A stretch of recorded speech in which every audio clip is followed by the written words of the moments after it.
Ah, the 40s, a time where there were no planes, and if you were going cross-country, you were going on iron rail and luxury passenger cars behind a steam locomotive. The golden age of railroading, where every company was going for the biggest, fastest, and most cost-effective steam locomotives. But today we're only going to focus on one story, the Pere Marquette 1225. Lima Locomotive Works in Lima, Ohio, had just come up with a genius design that would change steam railroading from that point forward. They had come up with the superpower design, which allowed steam locomotives to have a bigger firebox and more power. The Pere Marquette Railroad in Michigan ordered 39 locomotives of the Berkshire type, or 284, with 2 pilot wheels, 8 driving wheels, and 4 trailing wheels. One of these locomotives was numbered 1225 when she left the factory in 1941. 1225 cost $200,000 to build and weighed 400 tons. A brand new shiny black 1225 went straight into wartime service along with her 38 sisters. The 101-foot-long, 3,000 horsepower locomotive could pull 100 loaded freight cars at 60 miles per hour back in the 1940s. The Pere Marquette 1225's history is filled with hard work, courage, and living legends.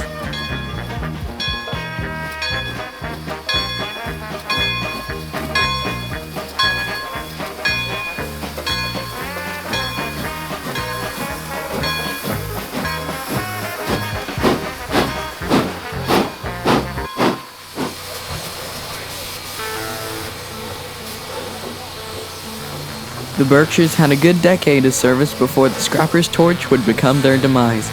Michigan State University President John Hanna was not looking for a steam locomotive for his campus, but when a donor of his, Forrest Akers, was contacted by Chesapeake and Ohio President Cyrus K. Eaton that a 12,000 class Berkshire should be put on his campus as a teaching tool, he couldn't argue with his best donor. In 1957, 1225 was dedicated and put on display right outside Spartan Stadium. Fate would be kind to 1225 when buddies Chip Rogers and Steve Reeves discovered that other students enjoyed railroad equipment as much as they did and started the MSU Railroad Club. 1225's boiler was restored to operation outside in the elements. According to Randy G. Paquette, on a fall day in 1975, the locomotive boiler restoration was complete and the engine was fired up to full boiler steam pressure, 245 psi, for the first time in nearly 25 years.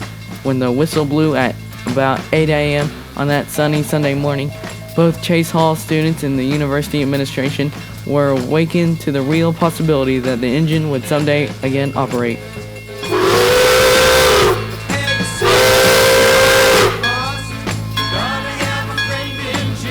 Boiler restoration and successful fire-up was the biggest hurdle to overcome in the process towards a fully operational engine. 1225 was later moved to her new home at the old Ann Arbor back shop in Owasso, Michigan. Her full restoration was then completed and she began running excursions. New named Steam Railroading Institute needed a new location.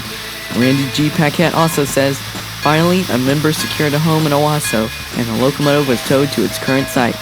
1225 was then moved to her current location at the Steam Railroading Institute's museum in Owasso, Michigan.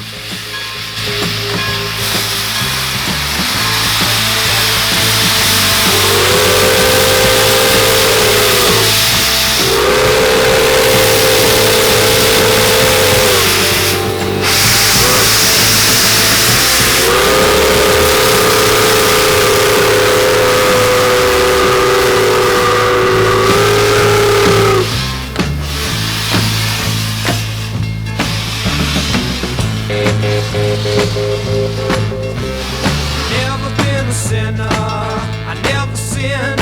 I got a friend in Jesus.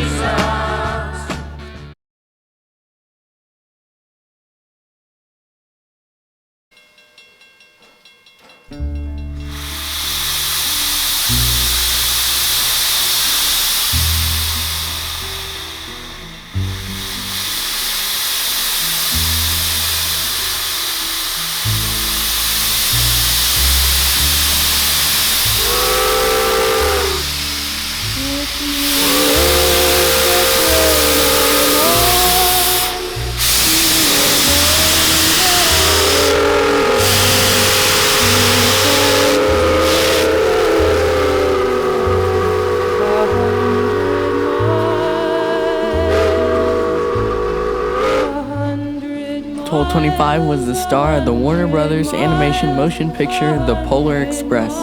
When the author of the book, The Polar Express, wanted the locomotive in the movie to be like the trains he saw as a kid in his hometown of Grand Rapids, Michigan, Warner Brothers selected 1225. Warner Brothers took pictures at 1225 to make her animation replica on screen and recorded her sounds at the Steam Railroading Institute. 1225 headed out with 40 freight cars along with sound recording equipment and put on a show. As it says in the inspiration for the Polar Express, one summer day in 2004, a sound crew from a movie studio came to Owasso. They set up special equipment near the train tracks and recorded the clatter of the wheels rolling down the tracks, the deep chug of the steam locomotive, and the heavy-duty blow of the train's whistle. 1225 operates many excursions each year, including the North Pole Express. Like the movie, 1225 takes you on a ride to the North Pole, including music, hobos, and Santa Claus. 1225 pulls the hour trip to Ashley, Michigan, where you can get off and eat, make crafts, shop, and meet Santa Claus. Right before you leave after the 2-hour layover is almost over, Santa gives out the first gift of Christmas. SRI also holds an event where you can operate 1225 during the Hands on the Throttle event. You can sit in the engineer's seat and operate the 75-year-old locomotive for a 30-minute session.